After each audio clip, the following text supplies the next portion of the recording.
Hi, hello, my name is Gomer Joseph. I hope you've all been having a great day so far. Welcome back to another True Crime Tuesdays. If you are new, I welcome you. Today I'll be discussing a requested case of the unsolved disappearance of Jodi Huisentruit. Jodi had such a promising career, but all of a sudden she was taken and hadn't been seen for decades. Now, I encourage you all to do your own research with this case and not just look at my video for all of the information. Here we go. Jodi was born on June 5th of 1968 in Long Prairie, Minnesota to parents Maurice and Imogen Huisentruit.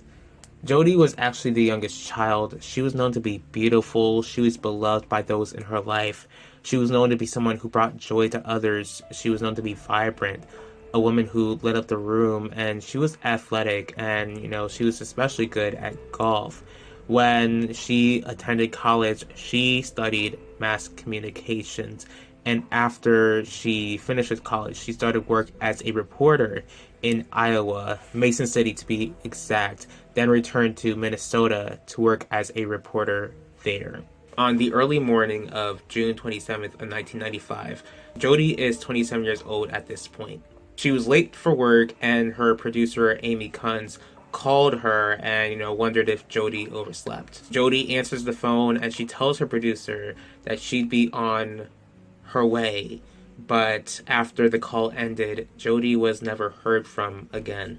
Amy knew that Jodi said that she was on her way, but again, Jodi never showed up, so Amy would call Jodi again, but there would be no answer. This was extremely unlike Jodi. Jodi took her job as a reporter extremely seriously. Amy and those in, the station knew something was up, so the police were called so that they could go ahead and do a wellness check. The police show up to her apartment building. They find Jodi's red Mazda.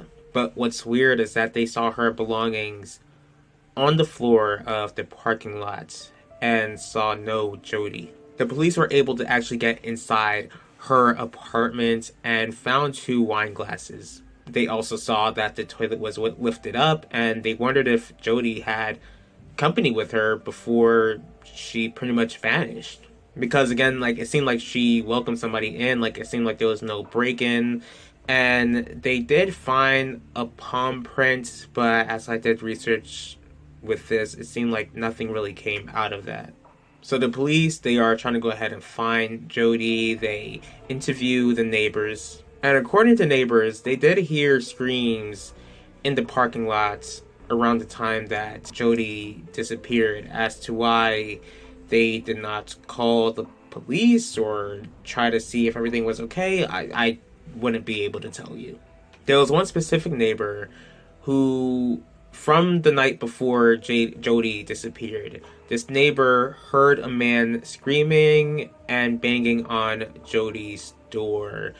But unfortunately, the police weren't able to go ahead and pinpoint who this man was. As investigators did a little digging, they find out that Jodi actually did make a report a year prior stating that she was being followed by someone driving a white pickup truck while she was jogging.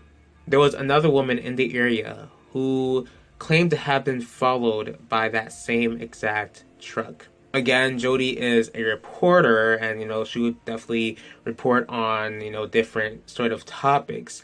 So investigators began to have this theory on whether Jodi was being targeted because she was covering a story about the sale of illegal substances. Later on, police will hear from this man named John Vances, who was Jodi's friend, and he claimed that he was the last person to see her. He said that he was with her the night before she vanished and that they were watching TV after she left the local country club.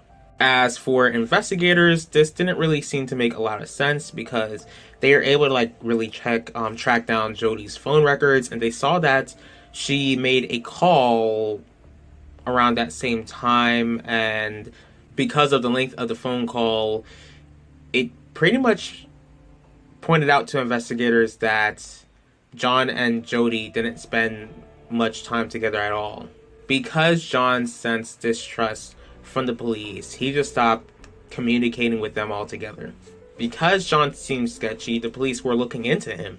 They wondered about his whereabouts, the exact time that Jodi disappeared, but according to him and a friend, he was walking with this friend a couple of hours after Jodi disappeared.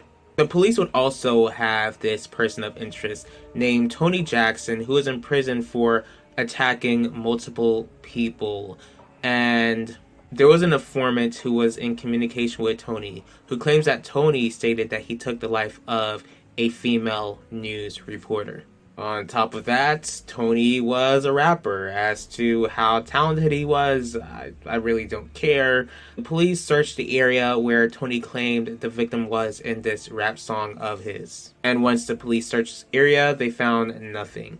As for Tony Jackson, he claims that he had nothing to do with Jodi's disappearance, and really the police found no DNA evidence that would connect him to Jodi's disappearance. There was another person of interest named Thomas Gary Corskadden, whose ex-wife wondered if he had anything to do with it, since he had a long history of attacking females. What I find to be weird is that police are able to get in contact with Thomas Gary, and he states that Jodi is no longer living, which makes them look into him even more. But again, he is eventually cleared because there is really no evidence pointing him to Jodi's disappearance. 6 years after Jodi disappeared, in the year of 2001, in the month of June, Jodi is legally declared to be no longer living.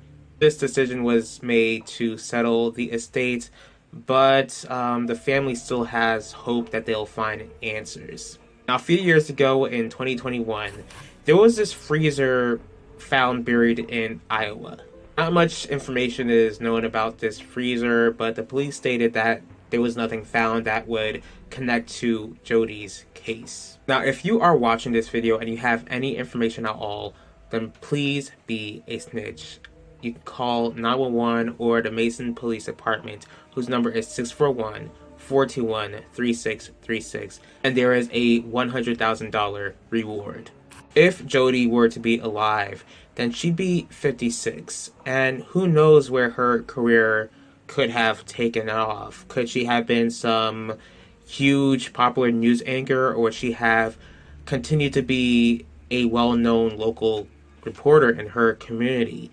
Because she was taken, we'll never get to know. For whoever took Jodi, I do pray that they would repent of their sins and trust in Jesus Christ alone to save them. That way they will be convicted enough to provide her loved ones with answers. For over 20 years, Jodi's loved ones have been trying to figure out what happened to her, and they miss her tremendously. The God that I serve, the God of the Bible, is an all-seeing God, and he knows exactly where Jodi is, and he knows exactly what happened to her when she was taken. I pray that God would comfort Jodi's loved ones and provide them with the answers that they have been searching for all of these years. I thank you all for taking the time in your day to watch this video. If you did like this video, please feel free to hit the like button. If you have any thoughts on this case at all, please leave your thoughts in the comment section below. If you'd like to see more videos from me, please feel free to subscribe and click the bell to be notified about the next video. If you are someone who enjoys watching drama, then please consider subscribing to my other channel where I showcase my animated soap opera in times like these. If there's a certain true crime case that you'd like me to cover, go ahead and let me know. I will see y'all for next True Crime Tuesdays, and I will talk to y'all later.